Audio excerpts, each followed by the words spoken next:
And it's more scary not because of what the AI, or I mean, I guess like AGI can do to humanity, is what humanity can do to AGI. And because like the one thing that you probably would love to avoid is for AI is like learning anything about humanity.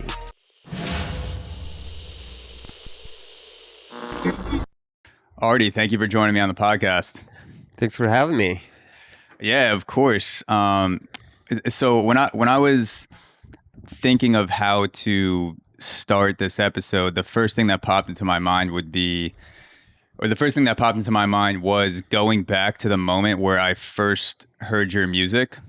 And it was my senior year in college. It was back in 2015. You had just put out your Hurricane remix with Halsey.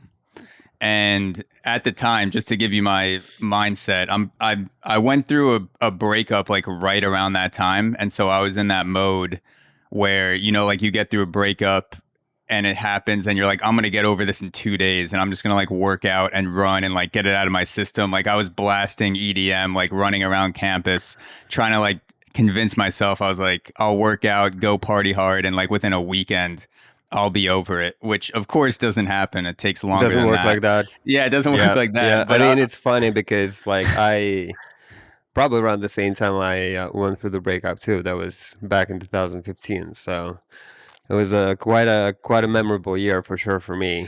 But yeah, it's like you cannot just run through that. You have to, you kind of like have to like leaf through that. 100%. I was literally trying to run through it to speed it up. And one of the songs that I had on repeat, which was my favorite song on the playlist, was your Hurricane remix. And then that's what led me to go through your catalog and dive into the music that is Arty's. And yeah, I just wanted to start off by asking you, because it's such a good remix, it's such a banger. What is the thing that makes a good remix? Like what sets that apart? Specifically, whether it's the Hurricane remix or just a good remix in general, what makes a remix good? I mean, I think it's like first, you really want to have any sort of connection with the song that you're remixing. It's like you need to like the original product or original creation, because I think it's like a lot of inspiration comes from that. Even though I usually prefer to, it's like when it was like not 90% of the time, but it's like most of the time when I'm trying to do the remix, I'm trying to do not necessarily new song in for the original song, but take it as far away as I can from original song, but just keep certain like nature of like what was that beautiful moment that really hooked me up in original song, and it's like how I want to interpolate it with my vision, which is I think is like that's how I always try to do. And it's like sometimes when people listen to my remixes and they say it's like, well, that doesn't sound like remix, that sounds like a new song. Sometimes I keep it as like way closer to original song, but again, it's like it really depends like what you hear. It's depends on original creation, and also it's like what kind of moment you go in life, what's your mood, what's your vibe, did you eat enough, did you sleep enough, is like all those things like it's like in that is like and that is like couple of hours that you're gonna spend on like starting this remix, or is like start to like writing down the idea. This one is like there's so many factors that are important, but again, it's like what defines a good remix. It's when it's good. When it's good, it's good. I mean, I definitely went through some of my older catalog, and I definitely not very happy with some of the remixes that I did, but most of them, I would say, yeah, okay, I remember why and how I did this. So when you hear a remix and you're not happy with it, what is it that's standing out to you where you go, this is just not doing it for me? It's just shit. Just sounds like shit. It's just like not necessarily. It sounds like, well, it can be both, but Yeah. it's just I'm listening to it and it's like I don't know why I even put this out. Yeah, It's like like I'm pretty. What's I, that? I was just gonna say, like someone like me, where I don't have any sort of musical expertise. I can't tell you why a song sounds like shit. I just know when I hear a song. To me, some songs sound like shit and some songs sounds better. But like, is there a way that you know you could describe technically why, like, not just it sounds like shit, but like why this is sounding like shit to you, whether it's the rhythm or the actual sound quality of the song? Like, what is it that is It's just standing the out to you? idea doesn't cut it for me. It's like I know I could do better, but also at that moment I didn't know how to do it better, so I did what I could. And also there's moments like, it's like sometimes you get an email from the record label like, hey, it's like we have this song, uh and we need a pretty quick turnaround. It's like we have 2 days before we need to submit the audio files to the DSPs and stuff. So that puts you in a very tight position.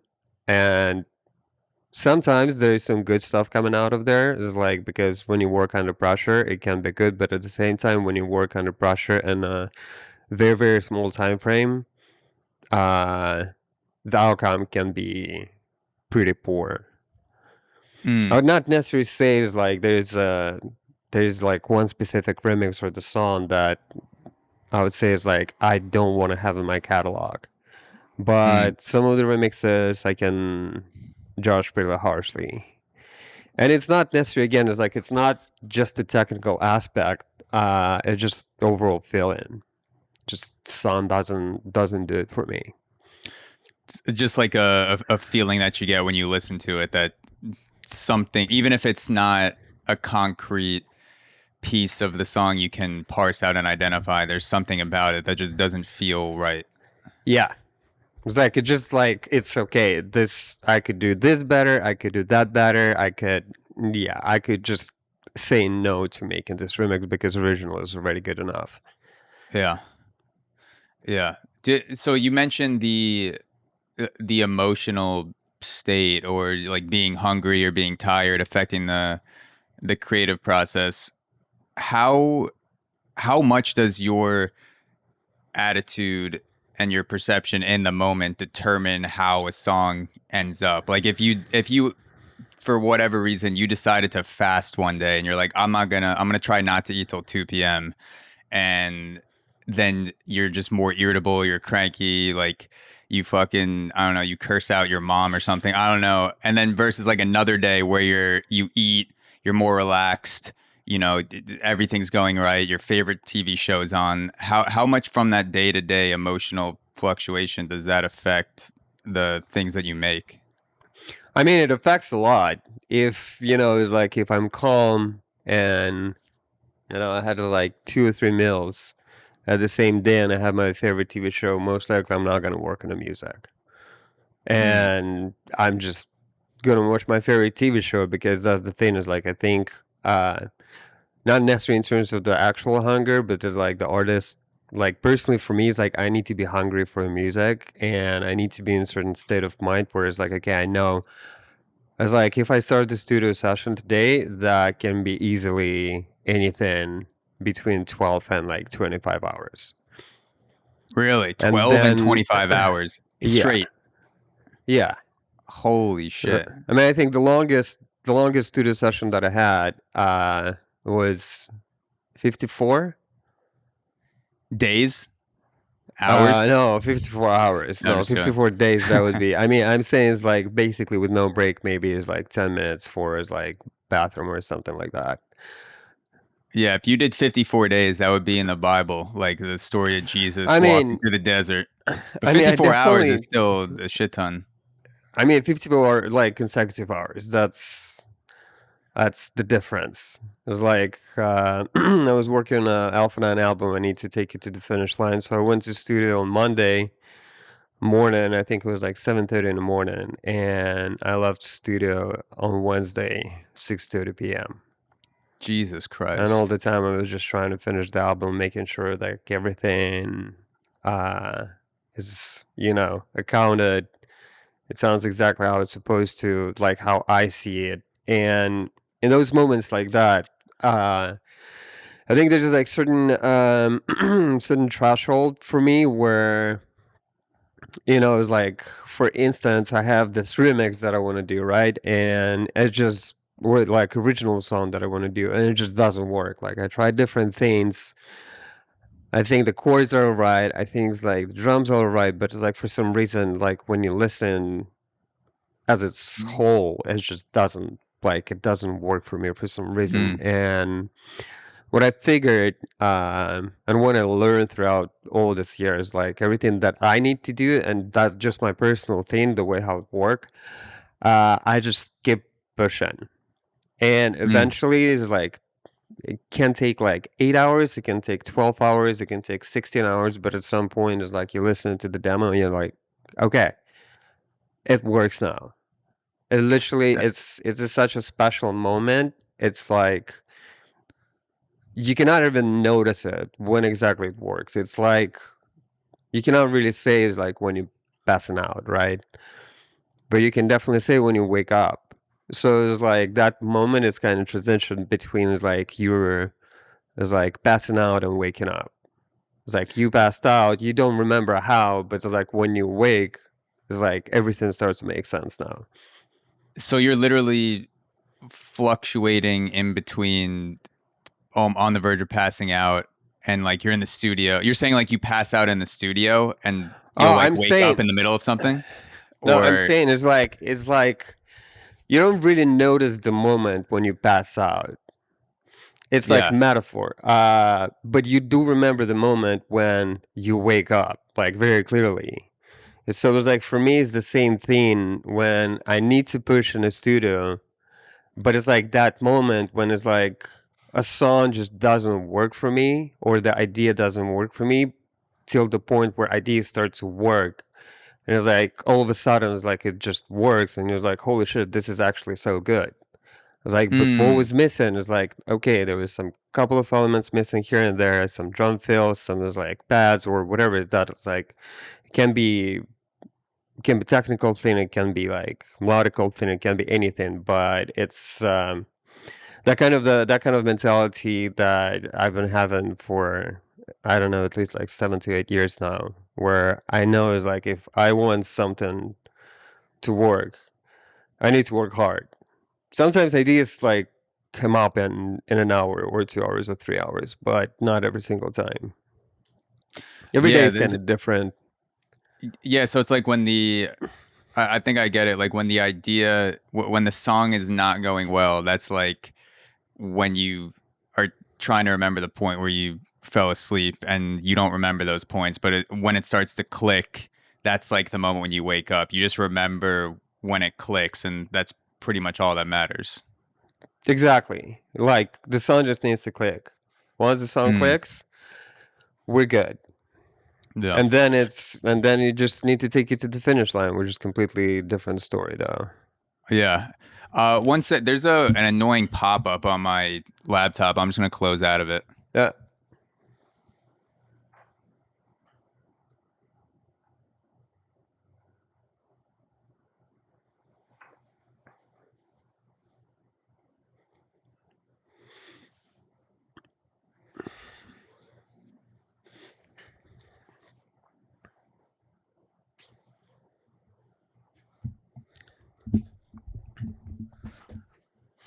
So do you ever get to a point, like, for example, those 24 or those 52, 54-hour sessions, do you get to a point where you say to yourself, I'm awake and I'm doing the work and I'm in the studio making music, but it's not good anymore? Like you hit the point of diminishing returns?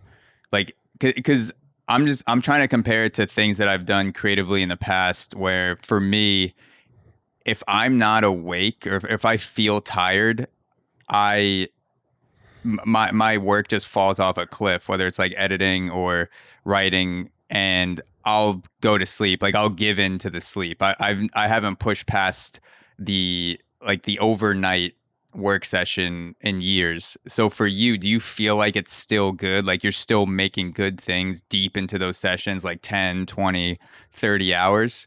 Like for I think I you, did. that I works? think. I think honestly, is like I did more overnights over the past, like, let's say half a year than I did in my entire life.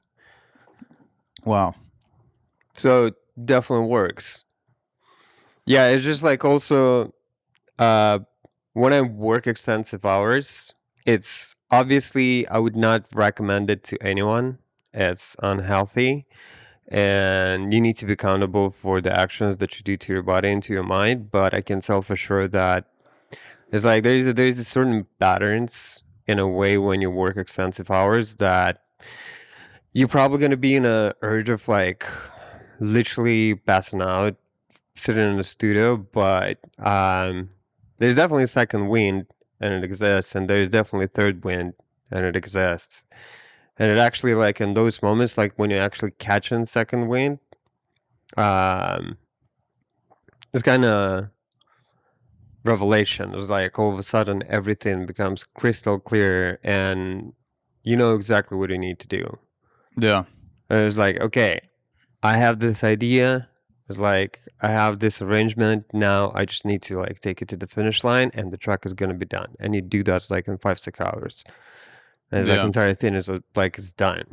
It's very interesting how the brain of every single human being works, but also it's like it works differently for everyone. So definitely not a recommendation. Try to avoid all-nighters by any means necessary. Yeah, I think like some of the times I've done it, I've done it accidentally. Like it's been years since I've purposely stayed up all night to work on something, but uh, and I'm in no way comparing this to you because what you work on with in FL Studios, whatever program you're in is much more complicated. But I recently got back from Japan and I was going through insomnia from the jet lag for 4, 5, 6 days straight where I just wasn't falling asleep at all. Like I was trying to get to that moment. Like I was trying too hard to fall asleep. I was trying to make myself fall asleep, and that was making me just lay wide awake. So after the second night in a row of staying up, I just accepted it and got up and started writing and playing around with ideas and for podcast stuff and just for just writing in general. And I felt like there's this weird moment where I went from being anxious to just accepting that I was not going to bed. And there was this thing that just clicked on in my head where I felt like I got a second wind from like 4 to 7 a.m. And then the sun started coming up and I just started my day. And I did that for a couple of days and then I went back to sleep eventually. Like my body just eventually gave It in. got back to a normal cycle. I had the same issue because I was I mean DJs all have the same issue. It's like when you change in the time zones, even this 3 hour different time zone between East and West Coast is destructible. Like it can go so hard on your body and on your mind, then it actually like fucks up like your entire schedule. And I'm not even talking like going like to Japan or to Europe or rest of the world. But it's like I also had this conversation with my uncle, who's a psychiatrist, a few years ago, and I was telling him, it's like, yeah, I have this like uh, pretty bad issues with falling asleep after Mm. I work on the music. So, for instance, I usually work late hours. Used to work late hours. Now it's more like back to normal. Um, but I would start my day. I know it's like my studio work would be done actually after like 7 8 p.m. It's like Mm. 9 10 p.m. would be the prime time for me to actually work on the stuff where my mind is the most operatable. Um, and what I was telling him and why I think I cannot fall asleep because I still think about the music. I still think how to do that better, how like what kind of things I want to change tomorrow.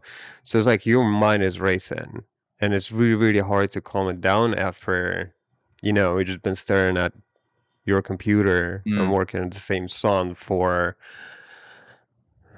like 12 to 15 hours. And I was hoping for an answer that, oh yeah, you should do meditation, or you should do that, or you shouldn't work that late hours. Basically what he told me is like, one thing that you should definitely do is to stop fighting yourself, because this is what you actually do. Stop fighting yourself, he said? Yeah. It's like your one part of the brain is way more dominant, at least in that moment, as the other part. So you're just fighting your nature instead of like instead of trying to pass out and just like freak out about that, just go keep working. You'll find you get some sleep later on. And that was definitely not what I expected to hear, especially from a guy like him, because that's what he actually cures. But in my case, he said it's like, you just fight on yourself. Like this is your nature to do what you do. So it's like, stop fighting and just keep doing. Yeah, so basically just ride the wave of creativity when you're on it. Yeah. And then whenever you start to feel tired, then go to bed. But don't beat yourself up for not sleeping because your brain's still working a lot. Exactly. Did that work? That worked, you said? Yeah, that definitely worked. It's again, it's like it's not mentality. It's like every single person have very different it's like mind structure, and it's like mental capacity and stuff like that. So it's definitely not something that I would recommend for everyone, but I know for sure that it works for me. And it became way easier for me to get the stuff done once I went through that phase of like freaking out about the fact that I was like, oh, okay, I cannot sleep, I cannot do that and that. So I would just always get back to the studio and keep working. Yeah, that's funny because I went to a sleep doctor after I got back from Japan after like the 4th night in a row of not sleeping. And she said something similar where I told her I was trying to get into bed earlier so I would fall asleep. And she was like, why are you trying to go to bed when you're not tired? Like, don't go in your bed unless you start to feel tired. Like when you're working on something and your eyes are like fluttering and closing, then go to bed. But if you're still awake and you still feel energetic, go do something else. And like, even if you sleep for 5 hours that night, like you sleep for 5 hours, but don't go to bed at 9 o'clock if you feel awake. And that really helped. Yeah, I mean, that's like there's one of my rules as well. It's and also there's like one thing that I've been doing it to myself is like, it's whenever I come from the country that has many hours difference and your body is just destroyed, it's like, never go to bed right out of the gate. Just wait till like 11-12 p.m. Wait till midnight and then go to bed. Even if that means you have to stay awake for 12 hours, just so much healthier for your mind, at least in my case. Yeah. So when you're touring, obviously you're playing at night almost all the time. Yeah. So when it comes to going on tour, do you even like, how do you pass out after a show, or do you just accept that you're going to be up for pretty much the whole night because of all the adrenaline, being in front of thousands of people? Like, how do you manage that when you're working at home versus going out on the road? I think it's like staying up while you're working at home is much easier, because then you know that you're safe. Like, this is your safe space and you don't have to do anything tomorrow. I mean, you need to be... It's funny how you're saying it's your safe space and I hear sirens in the background. Oh, well, safe space where I'm at, because indoors, downtown LA is not the safest space right now. Yeah. In California, but just duck every once in a while. Duck if you hear shots. Yeah, I mean, there's many things I've seen here in downtown like happening, but yeah, Yeah, it's like you could duck if you hear shots, but then record them so you could use the gunshots in a song, like use it we somehow. definitely record a bunch of the stuff, especially at nighttime. Nighttime is getting like even more fun. Is it too Yeah. loud? No. It's Go like ahead.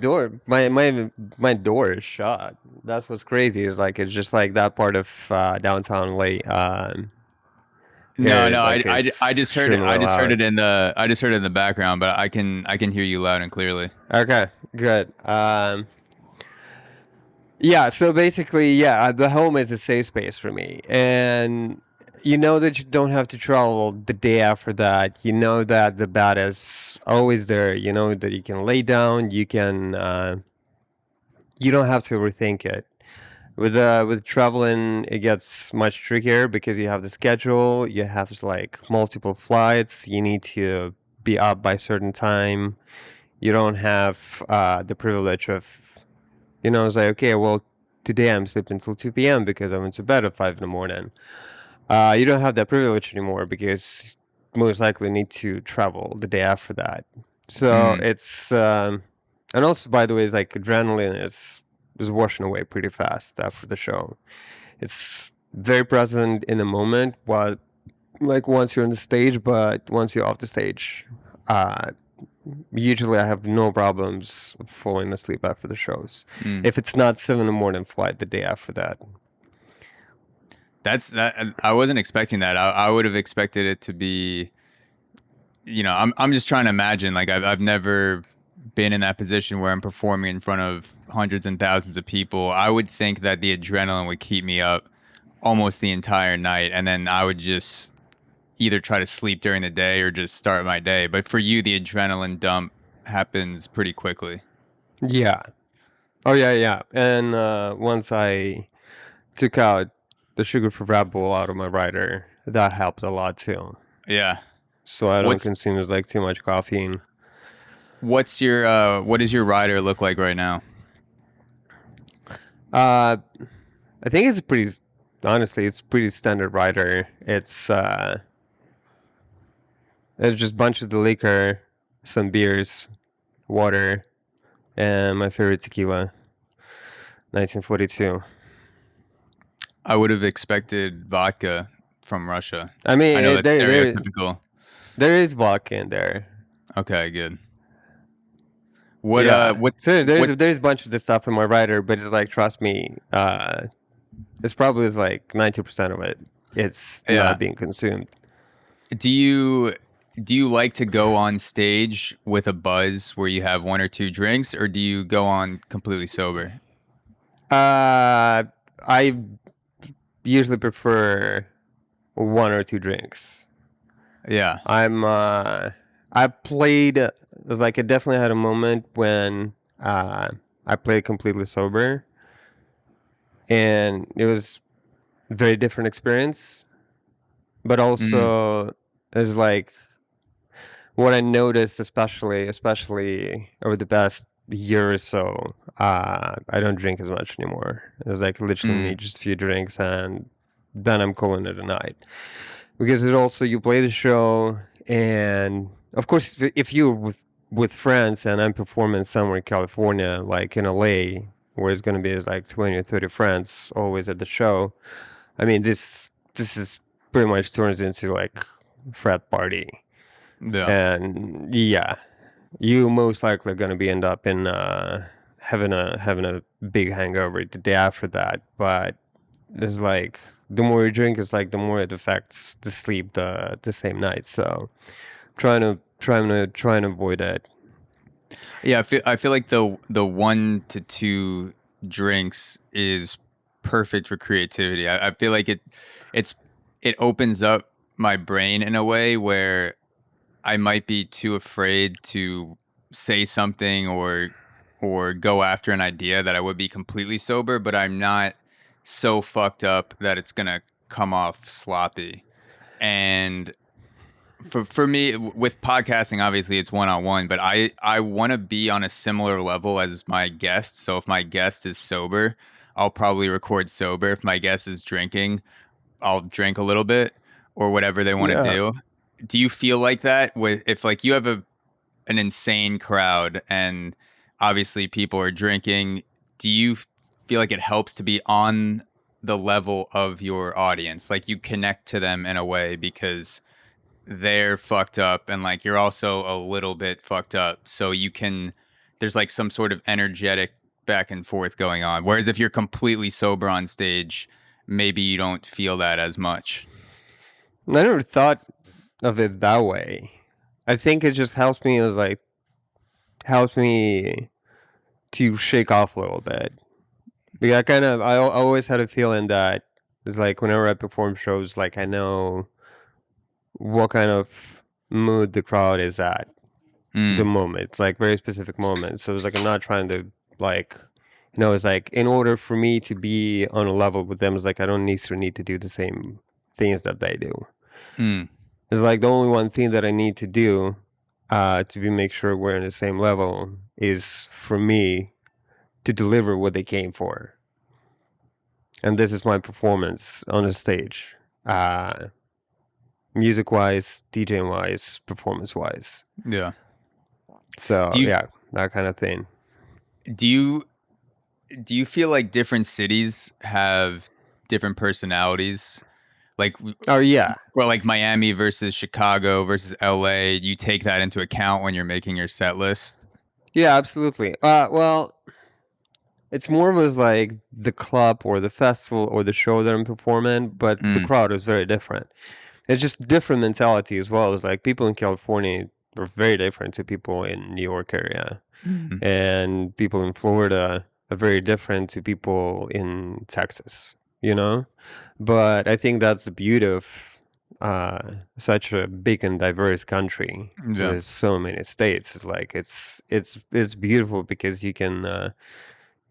It's like you got to play for different people. You got to talk to different people. You got to visit different places, and it's everything happens in the same country, which is like it was like culture shock for me the first time when I went on my first tour here in the United States. What age was that? Oh, that was long ago. That was 12 years ago. It was 2011. I just graduated from university, and 2 months after that, I went on my first North American tour. So you're like 33 now, 34? Yeah. So you're 21. 33. Okay, so 21 years old. You come from Russia to America for your first tour. That's the first time you're ever in America is going on this tour, city to city tour. Yeah. Damn, I'm trying to imagine, like, that's so different. Like, the first time I've left America was such a normal experience because I went to France and the UK with my parents. I was like 13 years old, and it's just like the typical sightseeing trips. You go to the Louvre, you fucking ride the Ferris wheel. I couldn't imagine if my first trip to Europe was me just doing a tour across like Amsterdam, like Paris, like just touring across the continent and playing for thousands of random people and getting fucked up. And like my parents wouldn't even be there. And I'm just like calling them and telling them, all the shit that happens. And I'm just like, well, this is Europe, I guess. So is that kind of what it felt like in America? It kind of would have felt like everywhere, honestly, because I did travel around the world. I think it's like the one continent that I think I've never been into actually is Africa. Everywhere else I've been, like most of the Asian countries. You played a set in Antarctica? Well, that's that. I don't think they have a nightclub there. I don't think they also do the festivals in there. I think it's like there was something. No, they should. They should. They have a research base there. They could definitely build a nightclub. That would be a crazy.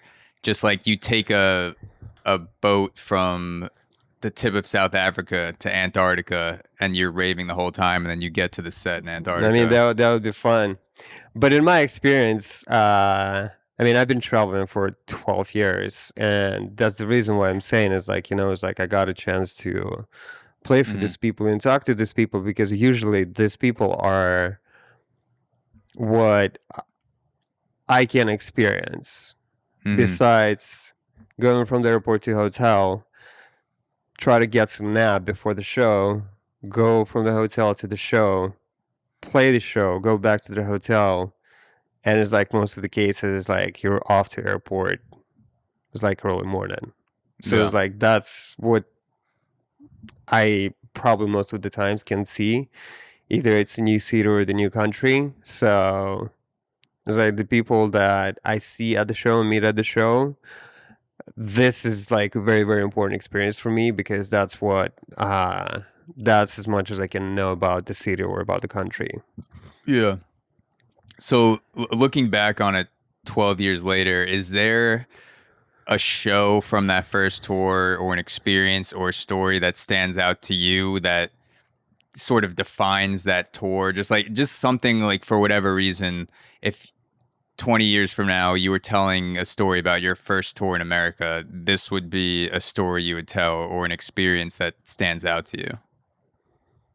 I know it was such a long time ago. I remember I had a blast, and I was 21 years old, and it just it was like graduated the university, and it's like I'm a free man, and now in the United States and I'm playing for an amazing crowd. It was like all those shows were like stand out to me, but there was no craziness.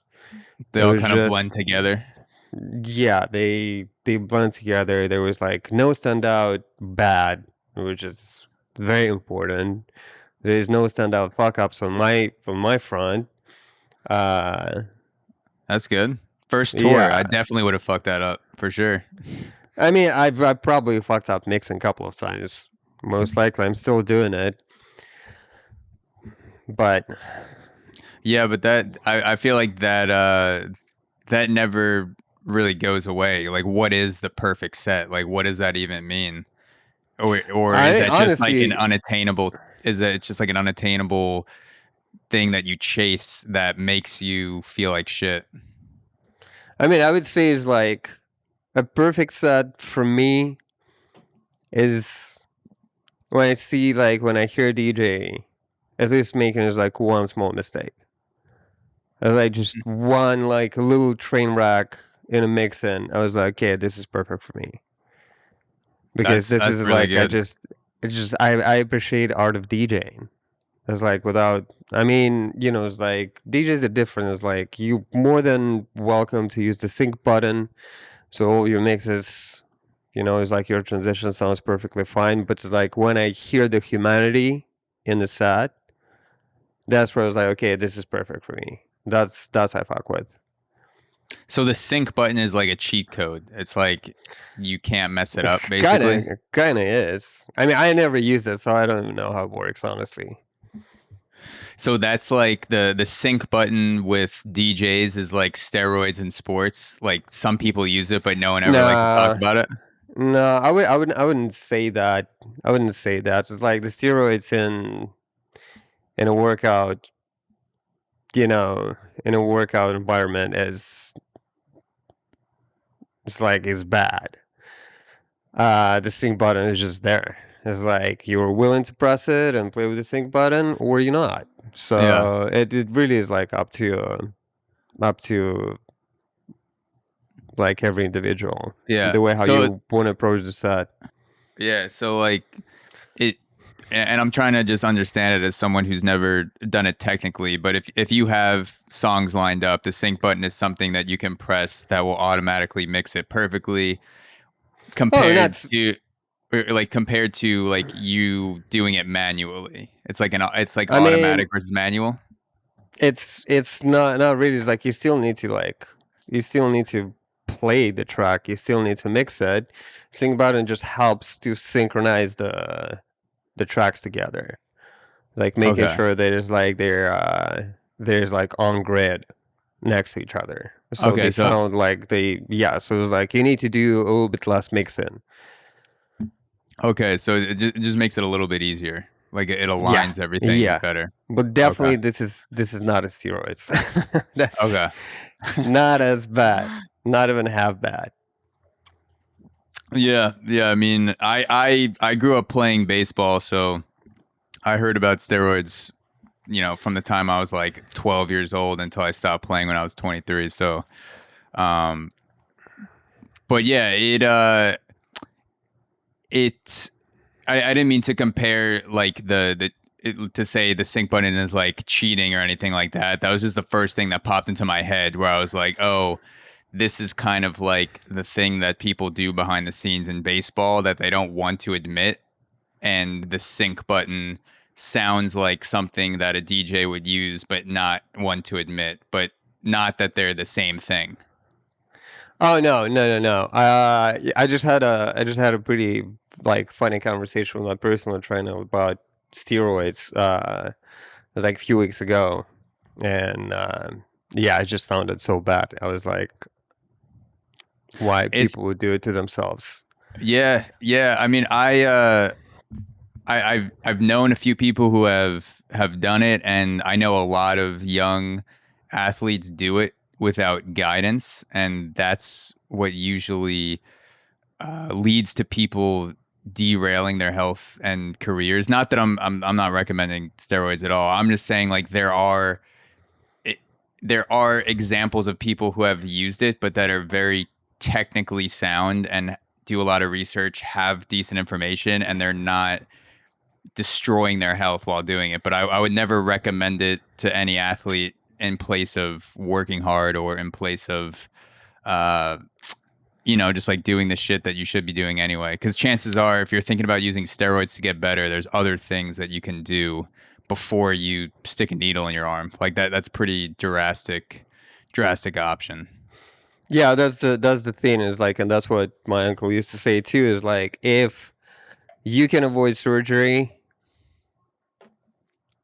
try to like literally every single thing possible before you do surgery. Before like once you got open, there's no way like back from it. So Have you been sticking, able to avoid surgery for the most part? yeah, That's good.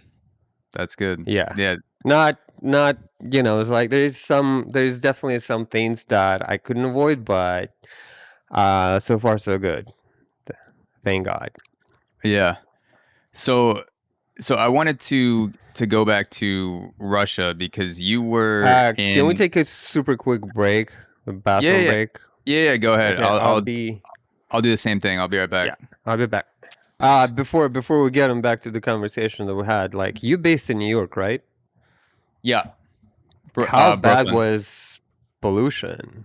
It looked terrible. It was pretty Looked bad. terrifying. It was pretty bad. New York. So for people listening, like we're recording this a few days after the like really big wildfire In Canada, right? smoke push down to New York City from Canada. Yeah. And there was one day where New York City had the worst air quality in the world. And I believe it was 457 or something like that. And normal is around 50.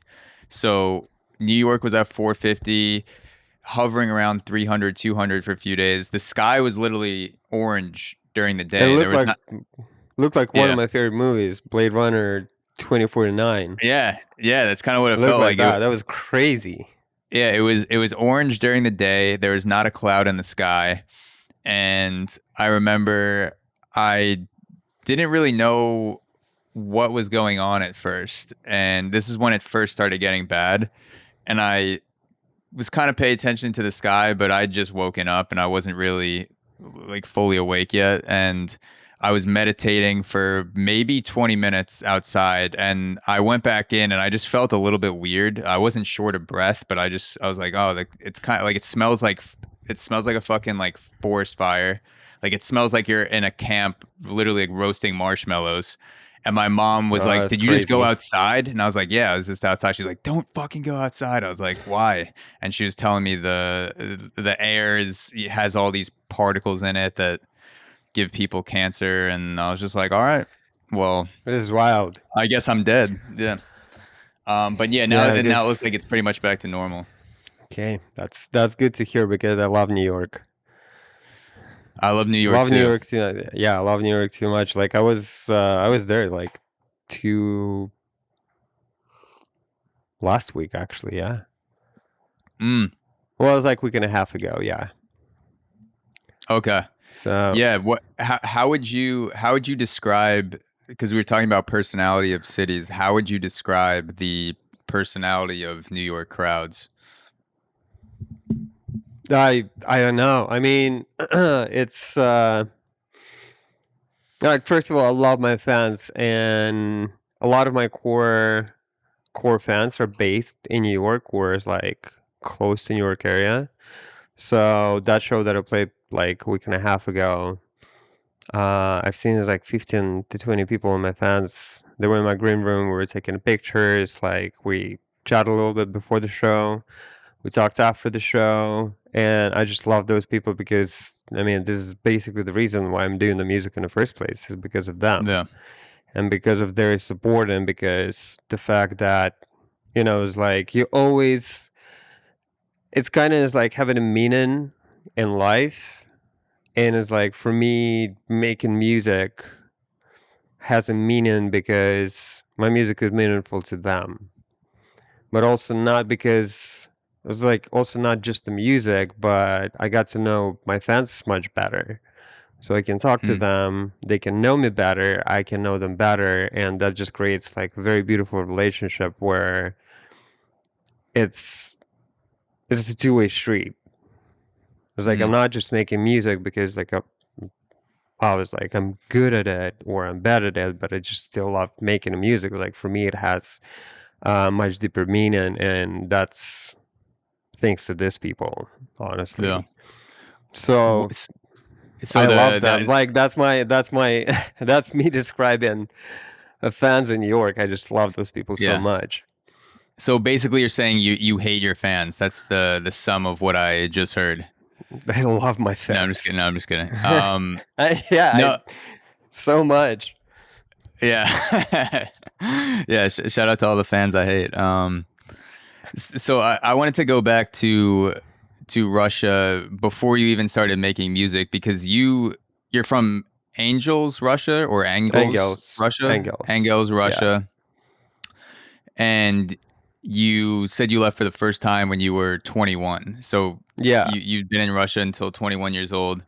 What was it like growing up in Engels? Like what are some of the things that someone like me who grew up in New York, always around New York City, would have no idea about that goes on in Engels? What was that like for you growing up there? I mean, it's just a small town. Nothing really happens. Like, there's no big nightlife. There's not that much like entertainment. We grew up in the suburbs. Um, I mean, everything that I remember from my childhood is that I was going to the public school and then I was spending it was like rest of my day in music school. And for I think it was like for the last 2 years of my music school, I had to skip like most of my public school because I Mm, was getting ready, like was training for the concerts, training for the like the final exams, and was like doing all that stuff. So I was spending like all the time. It was like most of my time in music school. It was like I barely I barely hang out with any kids uh, at my school. I barely had any friends there. The people that I was talking to, they were actually the people who's like one of him's like who's a close friend of mine. He introduced me to DJing and mm. to just like club music in the first place. I remember he gave me the audio CD with Tribal House Mix, which I found fire. I was like, "What the hell? This music, this is so cool!" And How old were yeah, you so I when kind you of got that mix? 14. Oh wow, Yeah, okay, about so 14 years 14. old. Yeah, that was like right about the time when I finished music school, so that was perfect. So it was like it's a smooth transition for me, like not trying to go to conservatory after music school, but actually having a transition from you know being piano player to do actually something creative. I mean, and I'm not Is saying piano that not creative? I'm not saying like that, it's like that piano, it's like playing piano in music school is not creative. Like, you definitely need to be creative in a way how you deliver the composition that you're playing, but you're not creating. You're playing the composition that's been written like 200-300 years ago. Yeah, you're memorizing. Yeah, it's like everything that you do. I mean, most of the training that you do in a music school, it's a muscle memory. It's technique and muscle memory. And once you figure this out, then you can add a little bit more your personality, the way how you deliver the composition when you're playing it. Maybe you want to slow it down in a moment where it has to be a little bit faster. Maybe you want to play it faster when it's supposed to be less fast. But it's like, for me, there was like not enough creativity, honestly. Yeah. It always felt like that to me, even though it's like I used to love and hate music school. It was like a love and hate relationship. Just like with your fans. It's just no. No, I'm just kidding. Yeah, I was like, wait. No, that was actual like love and hate relationship, because I think I kind of want to drop the music school. Like, I was very close to it. Like 2 years before I was supposed to graduate. And it was like skipping a lot of classes and kind of like making lies about to my parents is like why I'm skipping it. And obviously it's like, it's like you cannot do it forever, and you cannot lie forever. And my teacher she specifically called me, and she said, it's like, I need you to be in my class tomorrow, like whatever, 2 p.m. So we sat down, and she said, it's like, you're making a huge mistake. It's like, I see what you're trying to do here, but I think you're making a huge mistake. You only have 2 years left. And it's like, you're good at what you do, but you can be better. Well, and she's saying you're making a mistake. She's saying you're making a mistake by not going into conservatory, by leaving the music school? I'm making a mistake by just like skipping the classes in music school and always be ready to almost be ready to drop it. Okay, so she felt you drifting away at that point, and she told you you're making a mistake. Yeah. But the way how she delivered it, because I think it's like some of the people might have this the representation of like idea of Russian music teachers who's like slapping like kids by the arms and stuff like that. Never seen that before. She was she had a very, very strong core as a person, but she never yelled at me.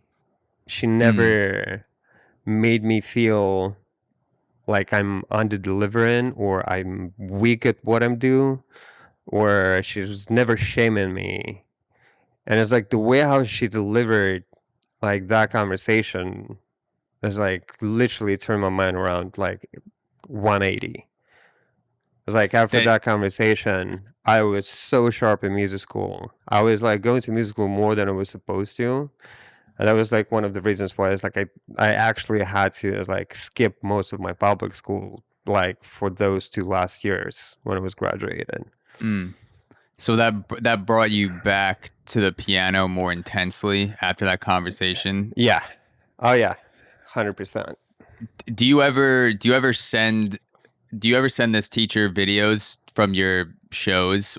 And no, my mom always do that. And say like, look, 1,000 people showed up here by mistake. It was definitely a big mistake what I'm doing. Well, I think it's like the way what she was trying to say is like, I'm making a huge mistake by not finishing the music school. But when I had a chance to go to conservatory, she was the one who was against it. Okay. It's like, you don't want to be a piano player. Like, first of all, it was like, there's a very little chance to become piano player because there's a very little amount of people who actually make a living out of it. And it just says, Yeah. like, I'm pretty sure you don't want to be a music teacher. I was like, go chase your dreams. Just don't go to conservatory. So she actually convinced you not to go to the conservatory. Yeah. She was one of the. Okay, well then that's inspiring then. She's a very smart woman, and yeah, she did a lot of good for me. And yeah, I really appreciate her. And my mom's still talking to her from time to time, and she's sending the videos from the concerts and stuff like that. So that makes her. I mean, you can imagine it was like that makes her pretty proud. So, so I'm curious because as an American, the only things that I've seen for Russian art schools, like Russian ballet, Russian music, Russian acting, is their portrayal in movies or TV, and it's always like super strict, no emotion, sometimes physical punishment, like do your job and like fucking like practice 25 hours a day. Is there any truth to that? Is it like the way it's portrayed in the movies, like that stereotypical like Russian mindset, or it's pretty stereotypical for it to portray like that. I think it's like, again, people are very different. Like, teachers are very different, and frankly, Russian mentality is very different to United States mentality. People might seem a bit cold and stuff like that, but matter of the fact, it's the same people with the same day-to-day problems and the same day-to-day is like happy moments. So some of them are more angry, some of them more or less smart. Some of them doesn't know how to control their emotions or do the anger management. So it's like it really depends on the personality, but it's like I've never seen anything like that in my music school. It's like everybody was like nice. There was no specific teacher who would be like, "Oh my god, this is a nightmare." I mean, I definitely experienced in university is like some of the teachers we had at university, they were brutal, but they just I mean, that was a different story though. Yeah. So when you say Russian people can be more cold, do you mean like they're less chatty, they're less opening up easily than Americans? Yeah, till the moment you actually get to know them. That makes sense. And that is like, and it's like I could see that too, because it's actually I find myself, I'm actually very, very thankful for that, because I got to experience all different cultures around the globe, seeing all different people, and yeah, it's like getting back to Russia for me always felt like it's like you guys should smile more. Going back to Russia? You just should smile more. It's why so grumpy? You're saying you think that when you go back to Russia about other people? Yeah.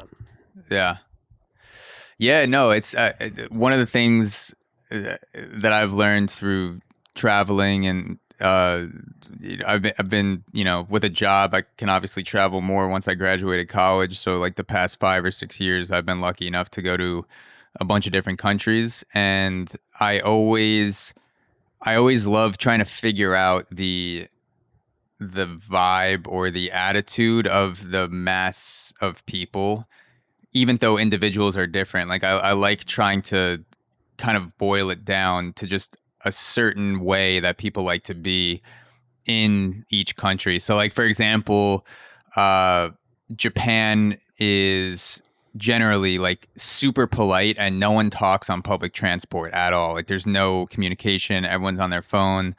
If someone bumps into you, they say sorry to like you, your grandpa, and your grandchildren. Like they apologize to your whole family.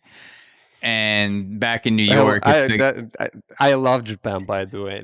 I do. I love it. It's one of my favorite mentalities in the world, and probably my favorite country in the world to go to. I love it too, because it's so different than New York. Because like in New York, there's homeless people screaming on the subway. It's so much dirtier.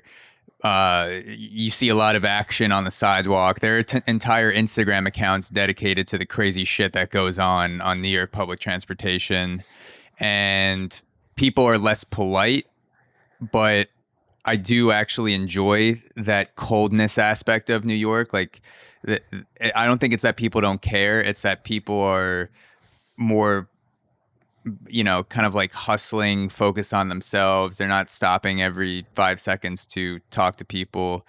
And if someone bumps into you, you know, you might get one word, but someone's just gonna to walk past you, and It's like, it just is look what where it you're is. going.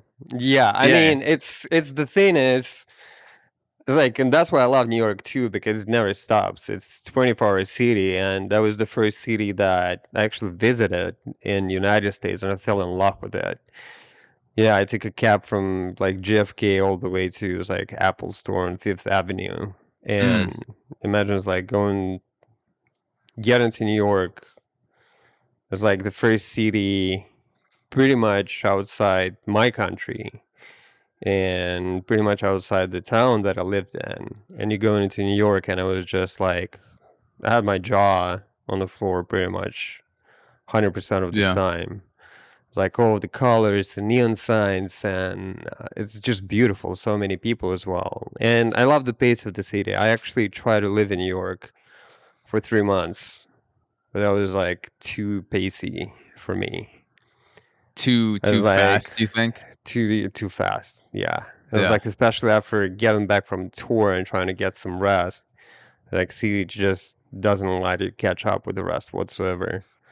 Yeah. Unless it was living in Manhattan, so it was like it's probably was like not the not the ideal place for a live in. Yeah, it's hard to take a break because there's, if you're living, especially in a ton of spots in Manhattan and Brooklyn, you're 4 steps away from 17 bars. There's always people around that are trying to get you to go out. So you really have to have willpower to not, like, if you're not going to go out at night, you have to be the type of person who can tell your friends and tell other people no and be direct. And I have trouble doing that a lot of times too, where they're like, it's 2 blocks away, like it's one drink, just like you'll be back in your bed by 9:30, and then I'm back in my bed by like 9:30 a.m. and I'm like, what the fuck just happened? But it can be a little bit crazy. Yeah, but also it's like, by the time when I was living there, that was back in 2012, I didn't have any friends in New York. So it was not even a problem for me that it's an easy city to go out at. It was just the pace of the city when you actually is like walk on the street and go like get some, it was like groceries, so it's like the grocery store. It's like that was like already too fast.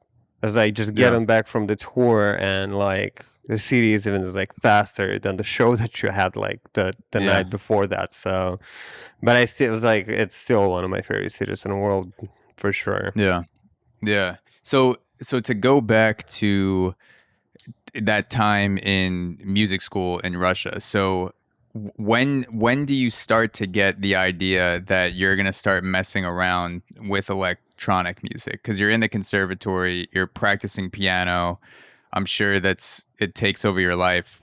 And then you mentioned that your friend gave you a mix at some point around like 14. When did you actually start playing around and trying to make stuff yourself? 14, after I graduated the music school. Okay, so my you parents got were me the first computer. Yeah, that was like around like 14, 15 years old.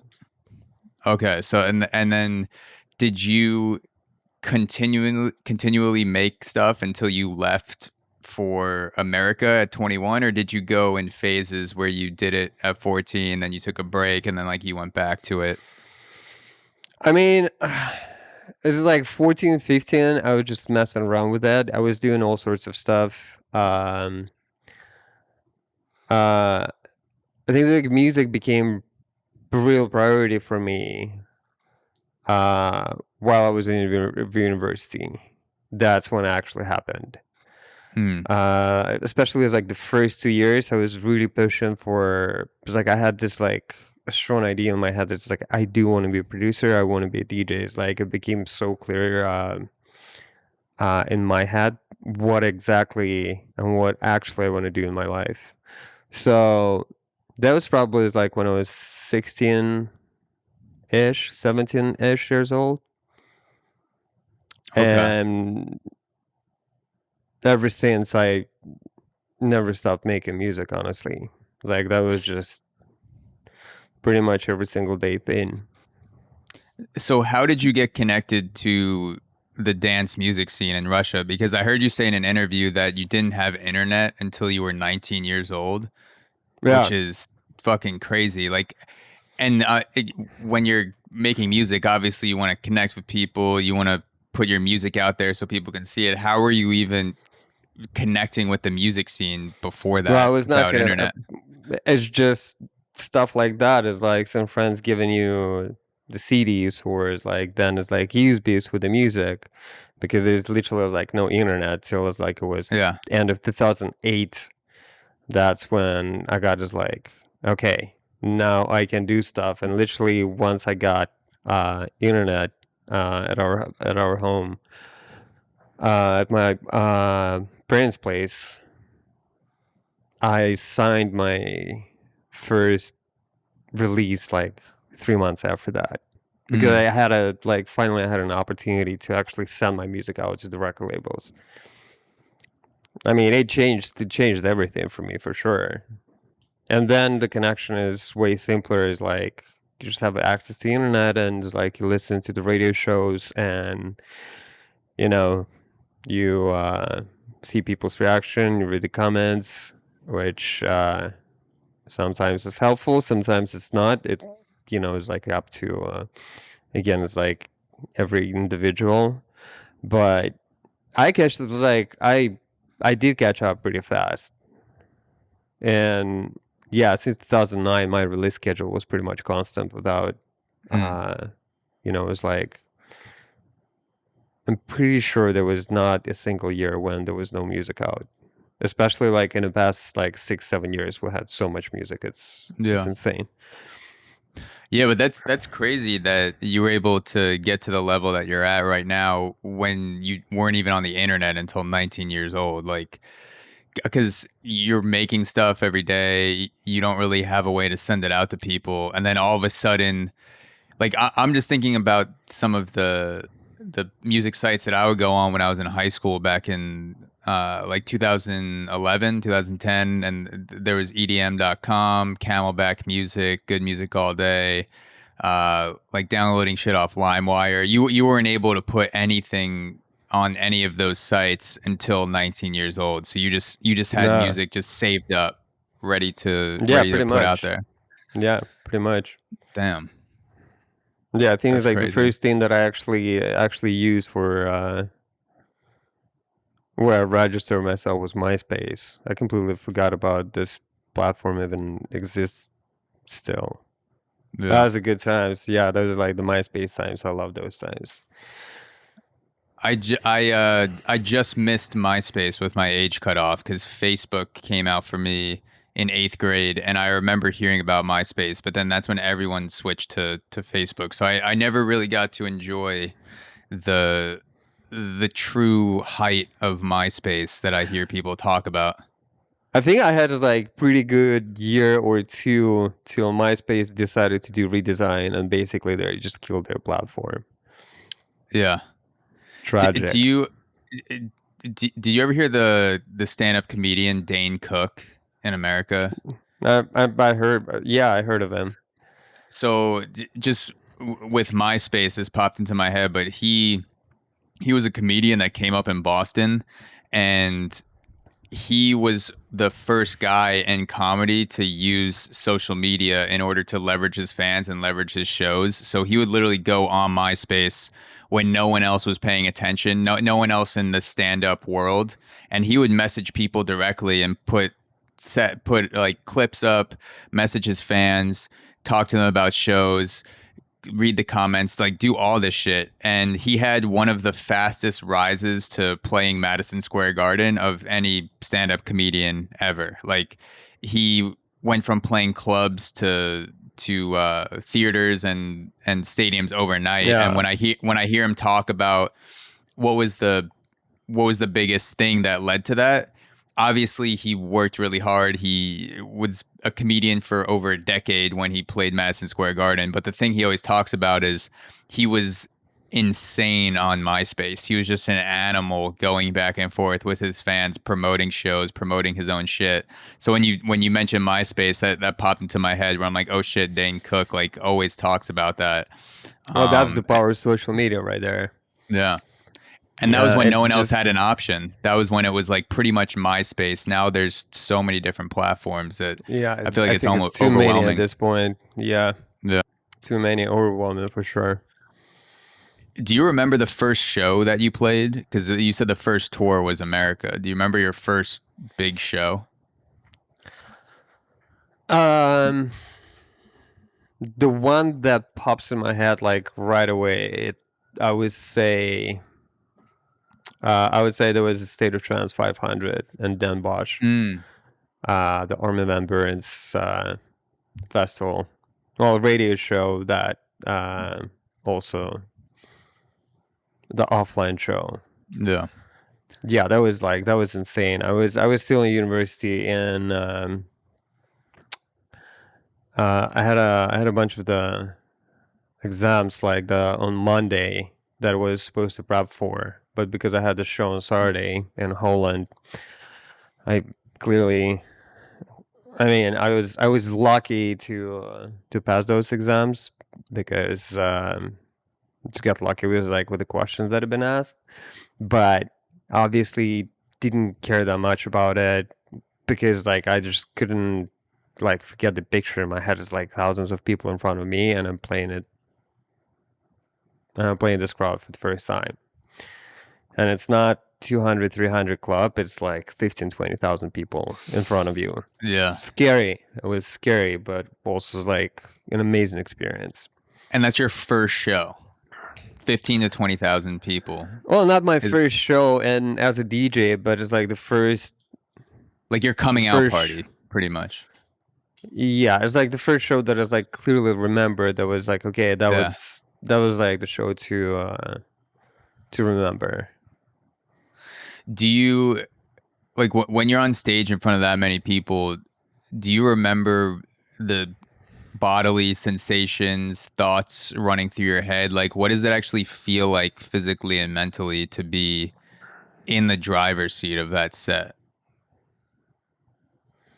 Scary. Again, scary because you just scared to fuck up, and you just scared that it's like people are not gonna like the stuff that you're playing for them. But it's never, honestly, it's never been an issue. I think the most it's kind of like it's a weird feeling. It's a mix up of excitement and anxiety. It's like every single show that I played in my life, I always had the same feeling. And this is the reason why I have a ritual before every single set. It's like I need to work on my set. I need to do new edits. I need to do mashups. Like I need to do something in order to let this anxiety go away. Because I'm always nervous before I'm playing the show. What's the ritual specifically? Do you have just work on music? Just work on edits, do the mashups, do something new that you want to play in a set. It's like absolutely. It probably happens 99.9% of all my shows. It's at least 2-3 hours before the show. I was I need to work on my set. Do you do any breathing or anything like that? Pre-show meditation before the show? Take a shot. Now. Shot maybe. I mean, I do the breathing on a daily basis, but not before the show. It can be a little bit breathing itself is already sometimes it can feel pretty overwhelming. You mean before the show, doing the breathing can have the opposite effect? Make you I mean, anxious? And it takes time to do the breathing as well. Yeah, I don't know what that is because I've I've experienced that with meditation where sometimes when I'm the most anxious, I'll try to meditate to calm myself down. But a lot of times, me focusing on my own thoughts when I'm anxious makes me more anxious. And I feel my heartbeat, like my throat starts closing up, and I'm like, what the fuck is happening? I'm supposed to be meditating. This is not supposed to happen. And then I'll just go work out or something or go distract myself, and then it usually goes away. Yeah, I mean, usually when I feel anxious, breathing really helps, but before the show, it's not only the anxious you feel, it's also like you're excited. It's like it's a mixed feeling. Yeah. It's like various like very strange and opposite feelings, and it's probably the same feeling, honestly. But also, like I talked to my friend about it not that long time ago, and he said it's like, well, it's good that you're nervous and good that you're anxious because it means that you care. Like that's as simple as that. Yeah. That's how I knew when I was done with baseball. When my last 6 months playing, I just didn't give a shit about how I performed or if we even won. I stopped getting nervous before games, and I also had 2 elbow surgeries, and I sucked. That contributed to a lot. Also, just not being good after surgery. But yeah, I had that feeling where I was like, I don't care. This is probably a bad thing. So I agree. I think the nervousness and the anxiety and the excitement is a good thing. And then does that anxiety go away and just turn into complete excitement and presence at some point during the show, or do you have a base level of anxiety throughout it? No, once I'm behind a DJ decks and my intro is playing and I know that the sound is fine, everything, like all the equipment works, I'm pretty much set for the night, then like all the anxiety goes away immediately. Have you ever had a terrible technical disruption during a show where the sound just goes out, the lights aren't working? I mean, if the lights aren't working, that's like not the worst thing that can happen. But it's like when the sound cuts out, that's I hate it so much. I mean, but it's like it happens everywhere. It happens with like every single DJ. Everybody has this like kind of technical difficulties. You just need to push through that. I mean, it can be like it's a very it's like it's a vibe killer. If the sound doesn't go back for like more than like few minutes, people start to go like, so what we exactly we're doing here? That's supposed to be is like, place where the music's supposed to be played, but you lose the momentum. Like, thankfully it doesn't happen like that often. Like it happened rarely, but yeah, it's just part of it's a part of the process. Yeah, that's what we signed up for. Yeah, there's to go back to that show you did, A State of Trance, when you were 21. There's an interview that you did with Armin van Buuren that I think it has over like 200,000 views at this point, but he is interviewing you and he calls you one of the biggest rising stars in electronic music. And that was 21 years old. And I don't know if you've watched that interview recently or since then, but that was a minute since I watched it last time. I think I watched it once. Yeah. What it would be weird if you were like, I just watched that 3 minutes ago, like before the podcast. Exactly. I watch it every morning. It's my meditation. It's like my routine, yeah. I would do if someone like that was like, you're the next big rising star. I'd listen to that every single morning. What goes through your mind? Yeah. What goes through your mind now when you look back on that moment over a decade ago with Armin van Buuren? Like, how do you look back on, because you said that was kind of like your first big show and you're talking to one of the biggest artists in the world and he's essentially saying you're next up and you've had a ton of success since then. How do you look back on that moment? I don't try to look back at that moment. That's the thing. I'm just enjoying what I'm doing. I know where I'm going to, and I know where kind of better than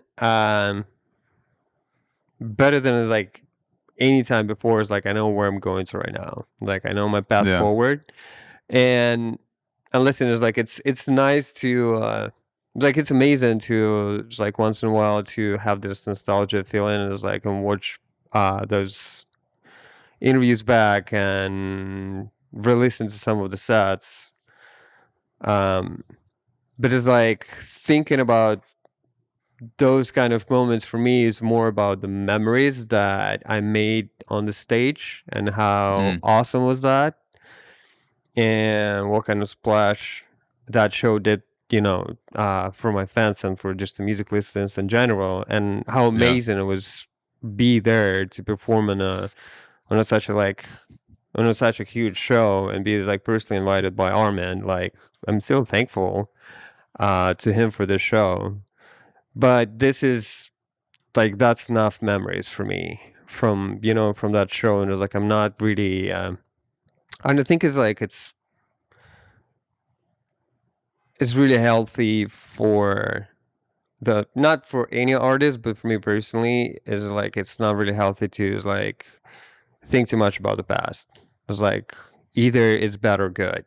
It's like there's a lot of things been said, there's a lot of shows been played, etc., but you better be thinking about what's happening today and what's going to be tomorrow, and what's going to be in the long run. That's kind of Yeah, is like where my mindset is at the moment.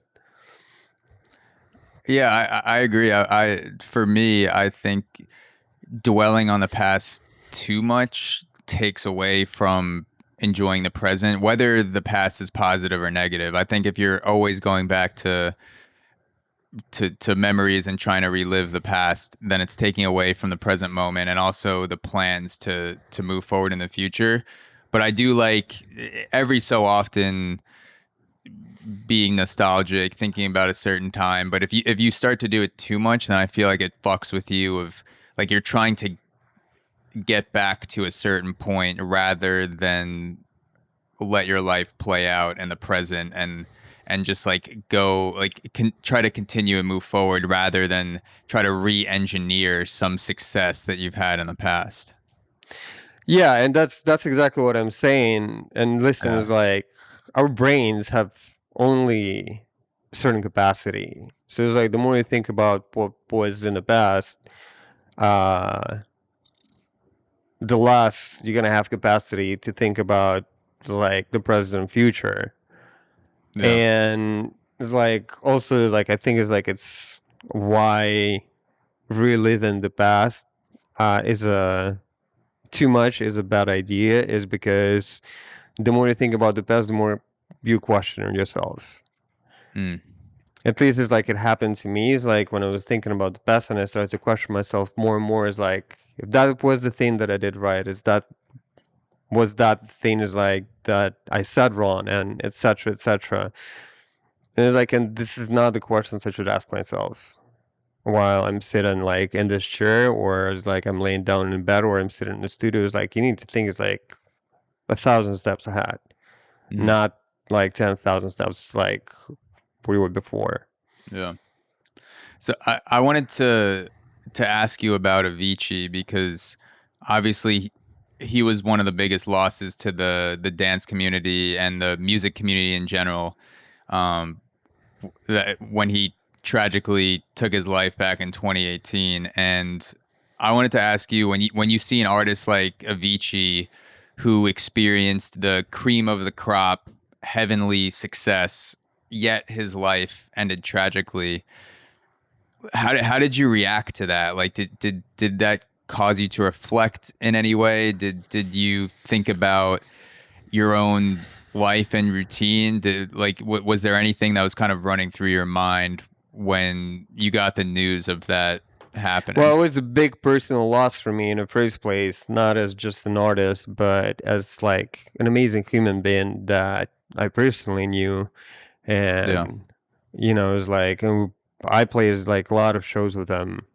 It was like I was supporting him, and he's like first Pier 94 New York show, which was an insane experience. We played a lot of shows in Ibiza, and he was just like an amazing human being. He was nice. He was humble. Not a single person. Well, we have like a lot of friends in common from Sweden, and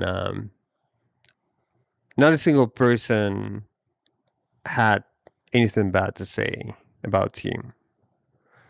And I'm not even talking about, like, as I said, it's like for me it was a personal loss in the first place, and but also it's like the loss for dance music was it is hard to explain. It's like he was like the talent of the dance music generation. It was like one of the most talented dance music artists I've ever knew in my life, or music of whom was like I heard in my life. I was like, so it's an insane loss, and I think it's it's like that kind of things. I would be very happy if that kind of things would never happen again, but I cannot, I cannot talk for everyone. I just can talk that. I just can say that he'll be remembered though for his music. And I was watching the Champions League soccer, football. I mean, AC Milan probably, fan, right? I'm a AC Milan fan, yeah. Okay. But it was Manchester City playing against Inter Milan, and Manchester City won, and it was like the game's over, and it was like Manchester City celebrating, like players are crying, somebody is like laughing and hugging, it's like there's all sorts of emotions, and I swear to God, it's like there's Levels playing in the background. Levels was playing in the background during that moment. I was like, this is amazing. Yeah. So, yeah. No, yeah, and I'm sorry for your loss personally, and I, having spent time with him too, obviously you feel that on a personal level, not just on a creative level as a fan. And I can only speak about what his music meant to me as a fan and as a listener, but there was just something about the way that he put together a song and the way that he used different sounds and styles, and Levels is obviously one of the biggest examples of that. But it's just like when the sound hits your ears, it just unites the energy of everyone in the room to come together, and it sort of washes over you like a wave, like it's almost like the music gets inside you. And I feel like I also have that feeling when I listen to your songs as well. And it's like there's some artists that just tap into something deeper, and then that's obviously reflected in more and more people wanting to listen to it, and it starts as hundreds of people, then thousands of people, and then there's like millions of people just gathered in a field listening to Avicii. And I don't know, I'm not able to put it into words because I don't have the technical musical language to be able to say what it was about his melodies. work. Yeah, what it was about. It was the melodies. Yeah, the melodies are timeless. Yeah, and the way how he... It was like, sometimes I would listen to Team Struck and I was like, well, I can't even replicate it because, like, for me, in my mind, it doesn't have any sense.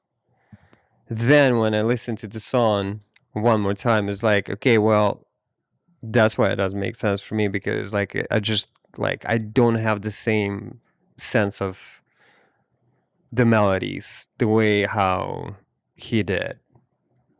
It's like it's very hard to explain, but it was like something so special in his music. Yeah, the melodies are electric, and it's also so simple.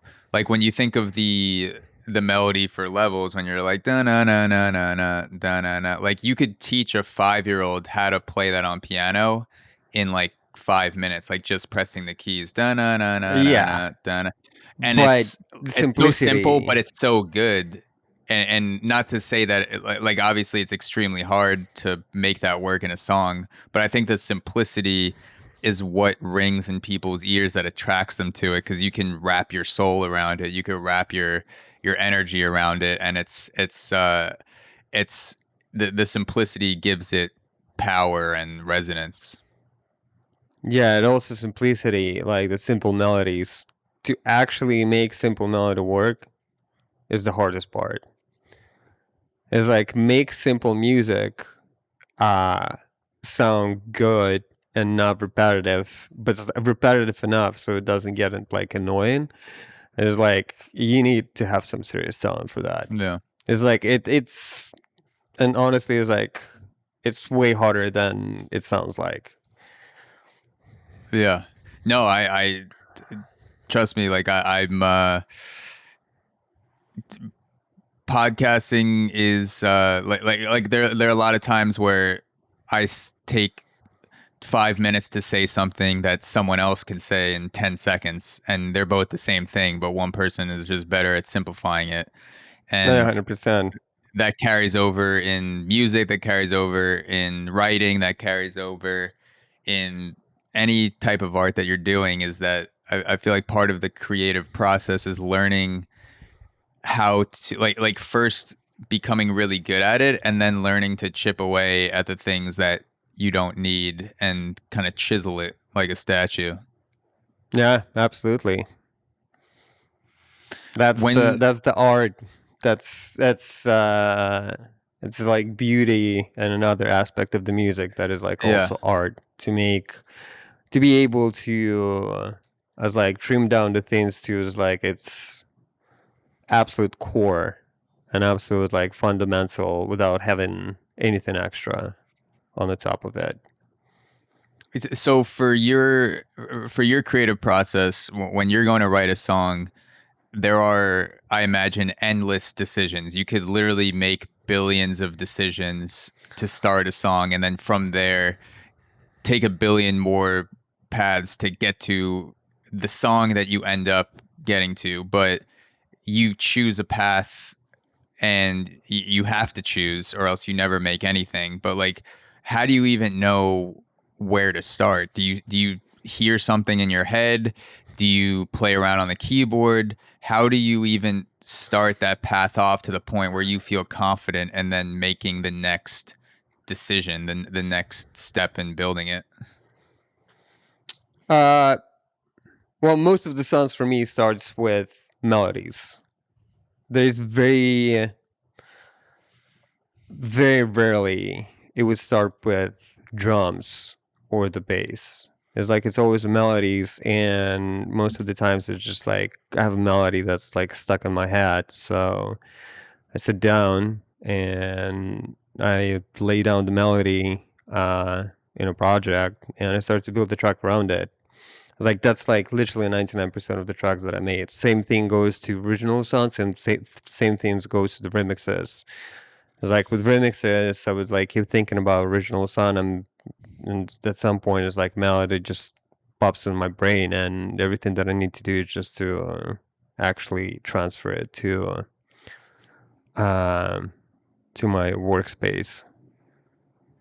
So But it's the melody comes first. yeah, Like, do you hear that in your head, or do you yeah. like you It's try in to my head. replicate it? It's in your head and you try to replicate it. Like, will you sing I don't into need your to phone? replicate. It's like I know. It's like I know exactly what I'm hearing in Yeah. my head. It's like it's I don't know. It's just very easy for me to sit down and just like lay down the exactly the melodies and the chords that I had in my head, and yeah, I take from there. So let's say you're out at dinner tonight and you hear a melody in your head that's too good to not write down. Do you run home to your studio? Do you record it? Do you sing it into your iPhone? Like, what do you do I would when you just do the have those memo. ideas? You do the voice Yeah, memo? Yeah, just a voice memo on a plane, or it's like it's like outside of the restaurant, or it's like in a public bathroom, like whatever has like a little bit less noise. That's where I would do that. I think I was like over like 500 memos on my phone, just with the melodies and stuff that I never went through though. Not a single time. So Oh, you've never went through the no, memos? no, Really? no, not a single time. I mean, So there's some stuff that I kind of like went through, but probably is like most of it I never went through those. so you'll record it and then something else may pop into your head, so you think you don't even need the voice memo. You just start building something else from Yeah, scratch. it is just like I always get carried away with new stuff. Yeah.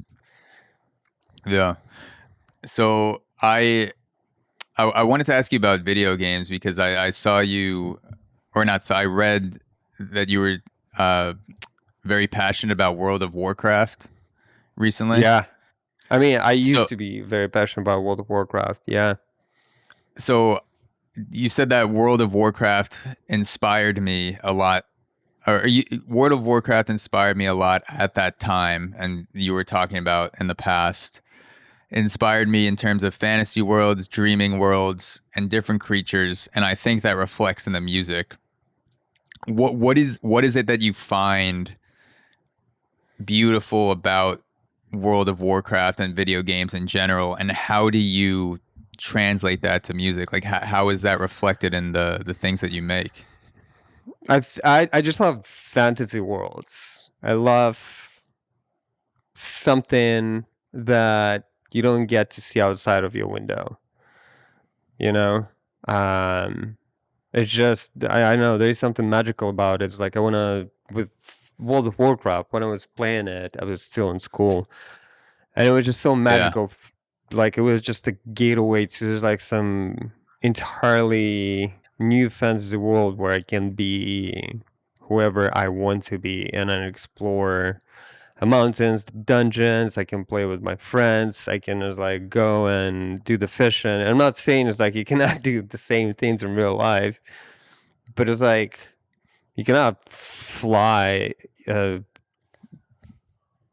or just like ride a unicorn because they just don't exist. So there's like certain things in this world that don't exist that have that such a I know it's like it's a dreamer's feeling. It's like it's I, very inspiring and very dreamy, and you know it's like the ambience of flight that works together with the landscape and like the color palette and the art design is like all that things are just I don't know. It's always been inspiring for me to just like live in this world, kind of. I bet you there's a billionaire that will invent a flying unicorn in the next 5 years. Just like they're doing the space race, there's going to be like some sort of competition to invent flying animals, and I think the unicorn is going to win out. Well, the unicorn they need to make unicorn first. They'll They they'll, need to they'll find a craft way. them.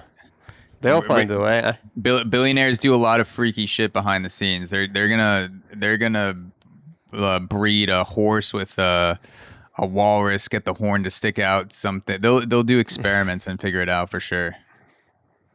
Okay, well, 5 years you said. Yeah, 5 years. Okay. But yeah, no, like that makes sense. The role playing aspect of the game, feeling like you can pretty much do anything you want, and that makes sense. And I wasn't really a big gamer when I was a kid. I was more into sports and baseball, but I had a similar feeling where like I felt super shy in school, and sports was the way that I could communicate and feel like I could do pretty much like anything that I wanted to do in that game without having to talk to people. I was like, I can be good at this without having to open my mouth, and that's sick. And I feel like have a lot more freedoms that I don't have when I'm in a social situation. So, like the way that you're describing video games it's funny because it's kind of how I felt about sports when I was a kid. I mean, sports was part of my my childhood and a little like in some capacity.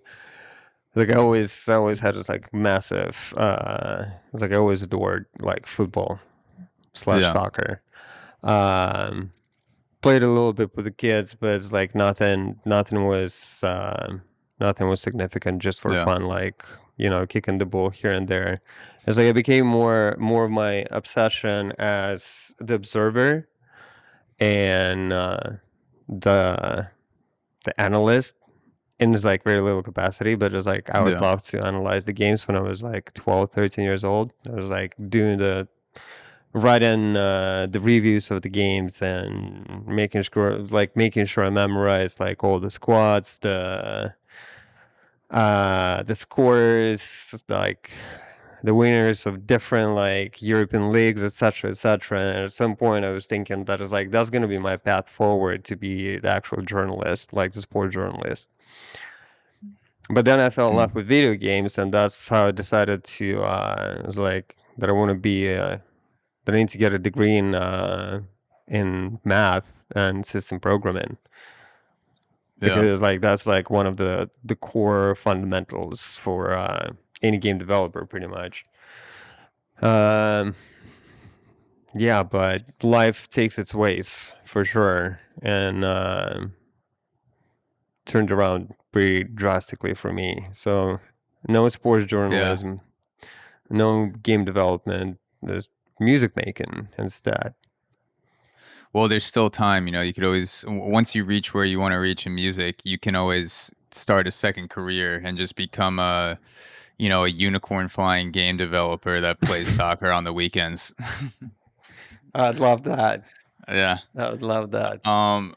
So going off of the programming, because you mentioned that you studied programming for a little bit. How closely have you been following some of the recent AI music stories that have been coming out with people generating tracks with AI that aren't actually the artist, but it sounds pretty similar? Does it though? There are a lot of like, have you ever looked up the Kanye West Wonderwall cover? Like, go on YouTube and look up covers. Like I mean, Kanye has a I bunch. saw the covers, but that's just. I mean, this is machine learning. Where the machine learning, I think, is like doesn't really cut it, is the actual creation of the instrumental parts. So have you It's heard like, go ahead. no, you go ahead. No, you go Which ahead. one? Have you heard "Hard on My Sleeve" by Drake Yeah. and The Weeknd? Yeah. So It's crazy. that's machine learning to be able to mimic the voice of Drake and The Weeknd, which is pretty much indecipherable. But then the AI also generated its own lyrics and the beat in order to create the song full circle. So Yeah, I think the that to song me was is not scary. created by AI. I thought it was. I could be The wrong, but instrumental part, I'm pretty sure was not created by AI. Like AI is like the one area where AI is very, very far from being good, and it's like, and I didn't play with the new Google. I don't remember the name of the of this. That was like their AI music platform, but I think it's not available yet. It's not even closed beta. Some people saying is like it's better, but it's like creating the instrumentals, like doing this like piano melodies and stuff like that, just like getting the track from the top to the bottom that is gonna sound like fully produced tracks. Like we were very blown away from that. That's not gonna happen anytime soon. yeah. So like the actual But production. still, yeah, the actual production. I mean, AI can be good with drums, but it's like also AI have a very. I mean, the thing about AI and music is like why AI is so good with uh, like pictures or the videos and stuff like that, because when you're your code is meant to be trained on is like pictures. It's very similar to break down the pictures by the numbers. You can literally put 1, 2, 3, 4, 5, like it's like just to put it in like very small squares. It's like put assign exact number, and it's like, and there you go. It's like it's very like plain and simple how that works. With music, you cannot do the same. The reason why the AI is so good in voicing, because like you can actually, it's like there is so much, it's like vocals by all of the artists that are out there. But what AI struggles with, like, you cannot break down the music in the same way because audio file doesn't have, it's like media information in it. It doesn't have, it's like what kind of instruments are being used there. It does like it doesn't have a lot of metadata that needs for AI to be good at that. But yet though.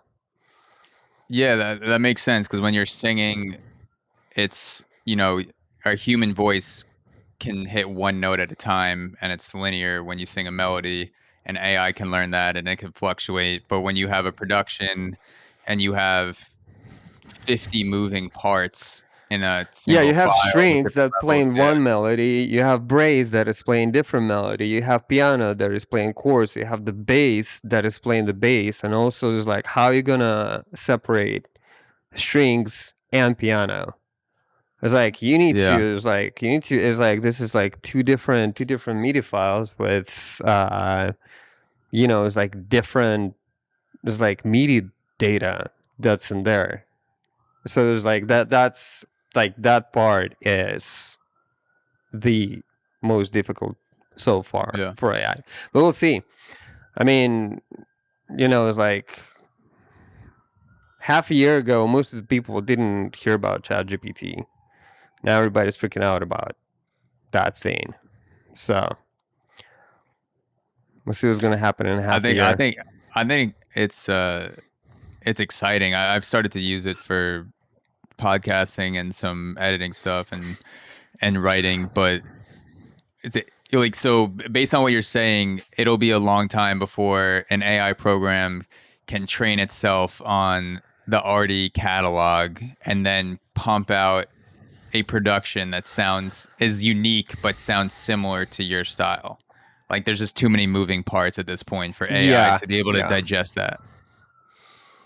Yeah, I think it's like it's and again it's like I only touch on the surface here, and I would love to know is like I would love to first of all to play around with the new Google software, but then I would love to actually understand is like what's going on behind the scenes, like actually like taking a look at the actual code and like and how it's been trained and what it's been trained on and what it's trying to do, then I probably would have a better understanding. But so far I just can only guess. I was like, I'm not even I was like I'm just guessing.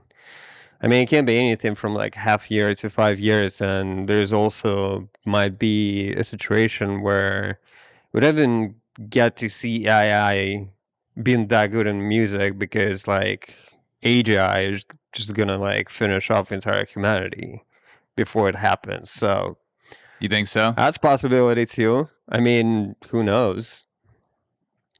So, I mean, you're pessimistic about humanity being able to use AI in a positive way and use AGI, and being able to not succumb to AGI. You're not confident in our ability to keep it at bay and not have it take over our minds. I mean, well, listen, it's like how you would feel if somebody that you don't know, as like some other entity, would put you in a little black box and keep you there. It was like, what would be your first thing that you want to do? Well, what if to the AI and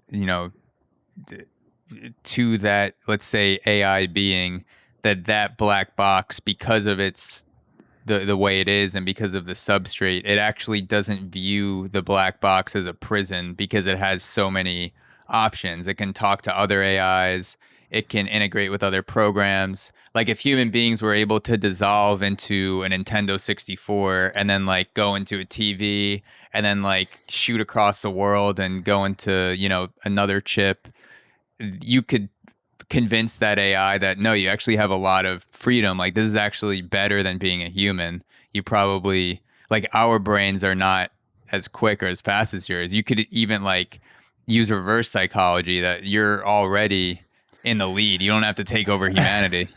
I don't think that I don't necessarily think is gonna work out this way. And it's more scary not because of what the AI, or I mean, I guess like AGI can do to humanity, is what humanity can do to AGI. And it's like they still, I mean, it's like the thing is like there would be no conversation if all the big AI developers would not have the same problem in terms of alignment, but they all have. And it can happen on every stage, and it's like you literally give an AI the access to entire internet, because like the one thing that you probably would love to avoid is for AI is like learning anything about humanity. You would want to avoid AI learning about humanity? Yeah, absolutely. But isn't it already combing through but it's everything already written and made by humanity? But it's already came through. I mean, I'm saying is like you don't want to like give the AI ideas like what human being is. It's like he can be good, he can be evil. There's wars, there's that. It's like that thing you want to avoid, because then it's like it becomes. It's like if you would read the history of like of world, just like catching up how many wars were there and what kind of shit like some of the human people is like pulled off, and would you like humanity that much? I mean, I would still like it because I'm also a human being, but you given this kind of information to not a human being. So how AI is going to process it, and how it's going to process it is like when and if AI turns AGI. I think it's just a matter of time when that happens. But it's like, how are you going to contain that? So you think that AI knowing about the history of humans and how violent we are and how many wars, how many people we've killed, just an example, but yeah, just but an example. It's like knowing all the negative things about humanity would incentivize AGI to want to control humanity so that we didn't do those things again, or try to maybe kill us off or something like that. It's very hard to say. That is like that thing about the war was just an example. I'm just saying is like it would be very smart to keep AI from knowing anything about the humans in the first place. So it's like the humans cannot be manipulated. Yeah. But now it's like they can. Some of the people really take like everything that ChatGPT says to them for granted. It was like, okay, well, that's true. I'm going to do it like that. While I was like, ChatGPT might be very, very spot on, but it also depends on the things that you've put into input. Yeah, exactly. That's what I've learned playing around with ChatGPT, is that the more specific I am and the more thorough I am with my inputs, the better the answers are. Yeah. But also, I would never take an answer from ChatGPT and say this is the end all be all, because I don't want it to replace my creativity. I would want to use it to enhance the things that I'm making, and not just, like maybe if I'm trying to figure out how to write a contract, I would plug that into ChatGPT, and like instead of learning all the annoying words and the terminology of legal speak, I would say just write me out a contract for this, and I would probably use most of that. But for something like something that requires creativity, I think the best way to use it would be to take the outputs from AI and then use your own creativity and then mash them together however you want to export something that is part AI generated and part human generated, which we already kind of do in a lot of ways. It's kind of like it kind of works already that kind of way, and also AI been like heavily implemented on like smartphones and laptops and iPads, like on a mobile systems. And I'm not saying it's like I'm against AI. It's like I love that stuff, and I think it's like this is literally the next revolution that happened after internet became public, after Amazon became thin, after the streaming platforms showed up. Like this is the next big tech revolution. It's like, and it's happening. It's like we're already living in it. It's just like a lot of people don't even have any idea about like what ChatGPT stands for. And it's like it can simplify your work. It's the thing is like I think I was listening to one of the Lex Friedman guests in his podcast basically said as like that kind of stuff like the GPT is gonna make good, like great and outstanding programmers even better because it is gonna save them a lot of times. It's like mediocre programmers are probably some of them going to lose the job because of it, because it's insane how it works on that level too. Because I need a code for like a little piece of code for Python, and I'm just like, okay, I'm just going to type in and see what ChatGPT can come up with. So coming up with the code, it's just like it does the full breakdown for me too, so it understands like what every single line does. I was like, okay, I see now. Yeah, And it's wild. but again, it's like it's case by case as well. But it's like people are saying it's like, oh, it's like AI is the future. It's happening now. Yeah. It's like we're already like full on in it. So when you heard "Hard on My Sleeve" with AI generating the original lyrics based off of Drake and The Weeknd's voice, was that impressive to you? Was that something I didn't listen to the lyrics, honestly. I usually is like here's the thing, when I listen to the song, if the song, yeah, because like I'm not a native English speaking person in the first place, and usually even on my native language, it's like I barely listen to the lyrics, only when the song touches me. So I was like, for me, it's more important is like what it does melodically to my ears and to my heart. And if the song like is really catchy, then I probably will open like Genius lyrics or something like that. But I'll check out the heart. What is the heart on my sleeve?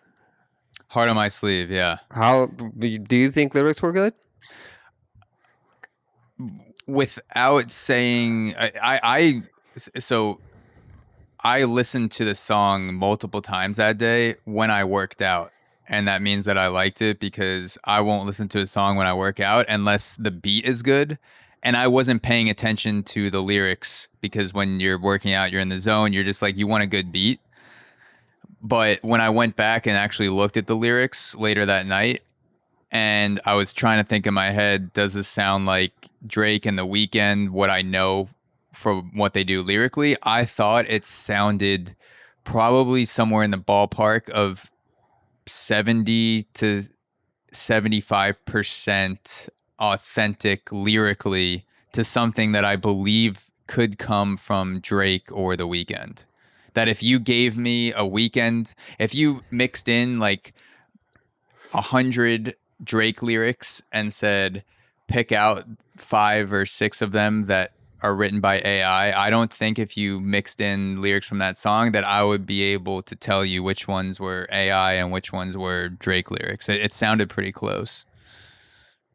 Yeah, I mean, it's that's where it does outstandingly. But also I have a question: does the person who did it actually did the breakdown on how he did it and how authentic the lyrics are in a way that were they not modified or just came straight out of ChatGPT, or they modified Yeah, I don't know. by somebody else? Like, so there's like this is kind of things where it's like there's like quite a bit of ifs and hows. It's Yeah. like if production, well, I need to listen to it again, but it's like I'm pretty sure the production was not made by AI, and Okay. Yeah, I may be wrong about that. that just full on production. How much of the lyrics are actually made by ChatGPT? How much of that is like was modified? Because also like ChatGPT has like it's not in every single case, but it's like sometimes it's very easy to see is like what's been said with ChatGPT and what's not. Especially when Yeah. it's like reading some of the people emails, is like You could tell a lot of times. best It wishes sounds a little bit off. ChatGPT. Yeah. Yeah. I don't know if the guy pumped out the lyrics and then changed them to enhance them and make them more believable. No one, the guy who did it, Ghostwriter 99 or something, I haven't seen anything from him where he explains it. And I don't know if he will, because it seems like he's anonymous. But other people have made videos trying to break down what they think he did. But I haven't seen anything definitive. But I think still impressive though. I mean, it's still insane. Still insane. To me, the big question is it copyright infringement on Drake and The Weeknd, and how should major labels or just music labels in general proceed? Because what I heard is that behind the scenes, Universal took it down, and that's the reason that it got taken down, was that it got flagged for copyright infringement. But other people have said that if you treat AI like a being, like if AI has rights, then it is a collection of abilities that makes up a thing that has the ability to learn and create something. So if a person studied Drake and was able to mimic Drake's voice and wrote their own lyrics, I don't think that would be considered copyright. So some people are saying that if AI does that, that shouldn't be copyright infringement.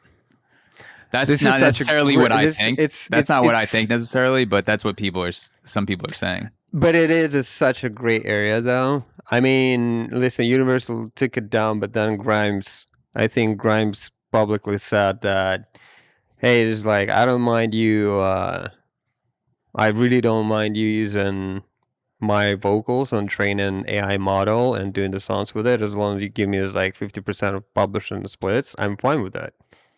Yeah. So there's many opinions. There's many again, is like varies like questionable, not a questionable things, like, but like certain aspect that needs to have is like proper documented write-in for, so it's like everybody understands like how to use it, when to use it, and what it's, it's like what can be used and what cannot be used. Because it's like I also like have a feeling for, I do understand where Grimes come from, but also like I would like imagine if you would be Drake and it's like you hear the song on a Spotify that is literally your voice, but it's not you. I mean, that is like, this is kind of like, that's what I'm saying. It's a gray area. And I don't even know is like how I feel about it, because it's like, I didn't have to deal with it yet, but yeah, it's, but it's also very exciting because like, that's definitely going to shake up the music scene a bit. Yeah. Yeah. If I heard a podcast that sounded exactly like me, but it wasn't me, that would be pretty jarring. And I'd also be afraid that people would be using that for evil or to try to take me down somehow. And there's like, the thing is like, what is going to say? It's like, you or the person know what's going to come out of like of your mouth. You know your thoughts. But when somebody else doing it with your voice, like Yeah. that's where the gray areas and this is like scariest parts is, I think. Yeah. But I guess we live and learn. I mean, at some point,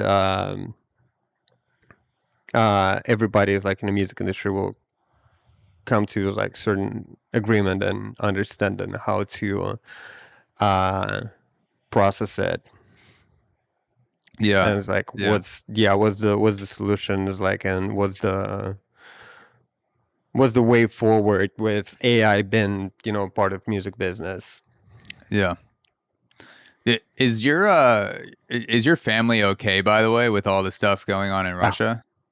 Yeah, They're good? they're fine. I talk to my family on pretty much on a daily basis. Okay, good, good. Yeah, that just popped into my head. I Thank imagine you for that's asking, though.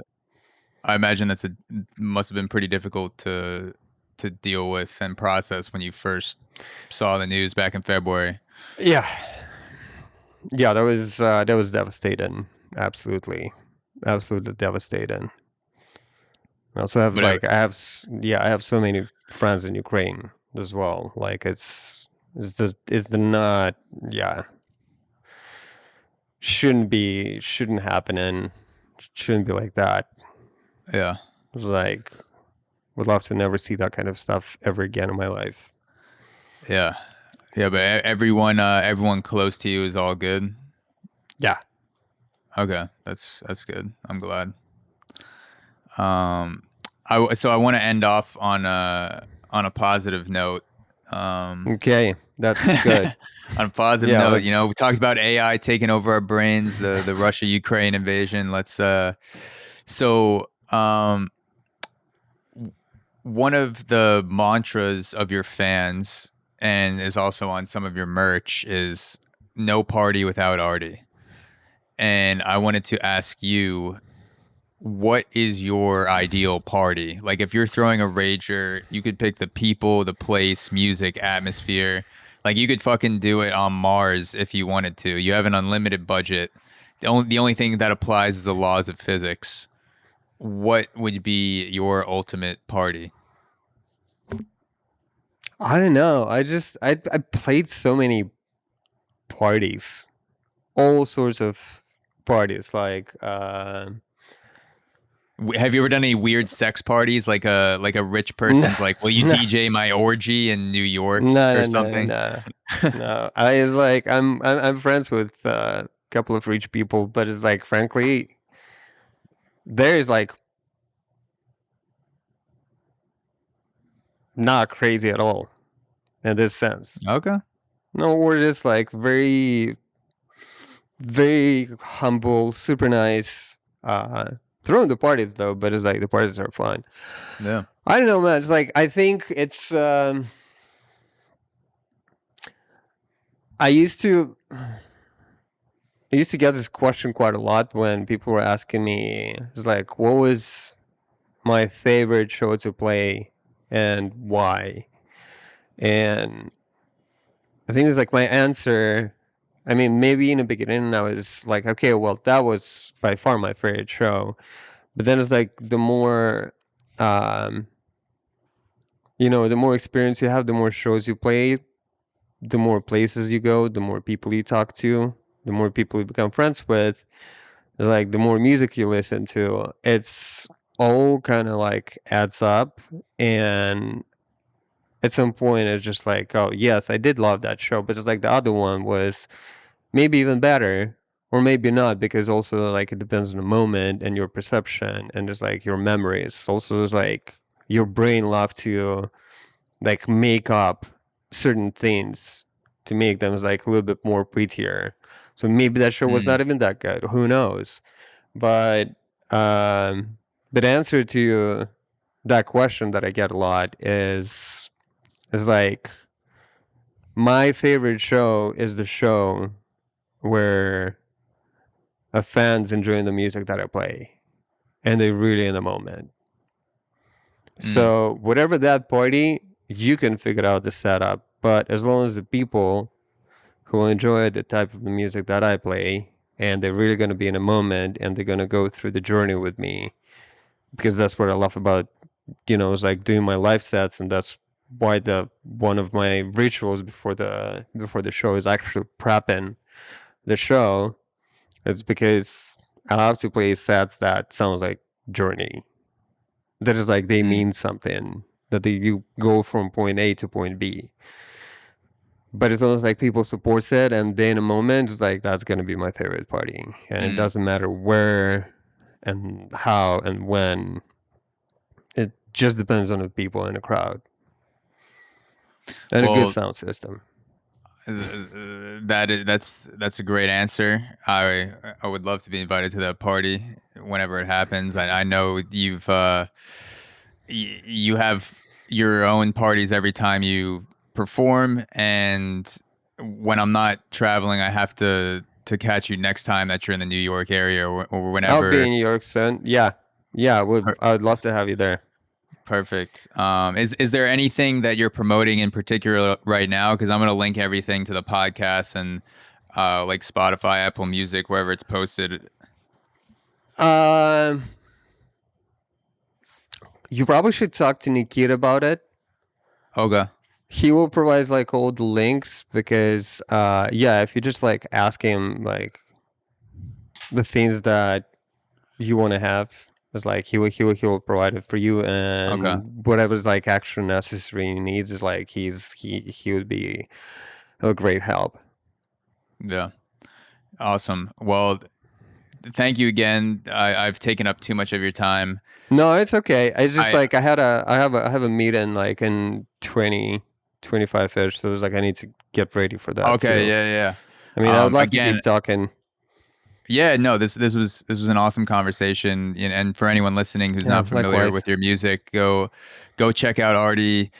Whether you're partying or you're trying to run off a breakup, literally, there's a song in the catalog to get you through whatever you're going through, and I can say that your music has influenced me in my life at different moments, and I really appreciate that, whether it's a tough time or getting through a workout or just getting fucked up with friends. I really enjoy what you make, and it was a pleasure to talk to you and get to know you a little bit. Thank you so much. That means a lot to me, honestly. And that was great 2 hours. I really enjoyed our conversation. Thank you for all the interesting questions. Of course. Yeah, and hope your air now is better, so you can do your meditation outside. Yes, yeah, I've been doing it the past couple of days. So the sky is going back to blue, which is a good sign. That's a good sign. The sky it's always a good sign when the sky is the color it's supposed to be. But yeah, I agree. Thanks so much.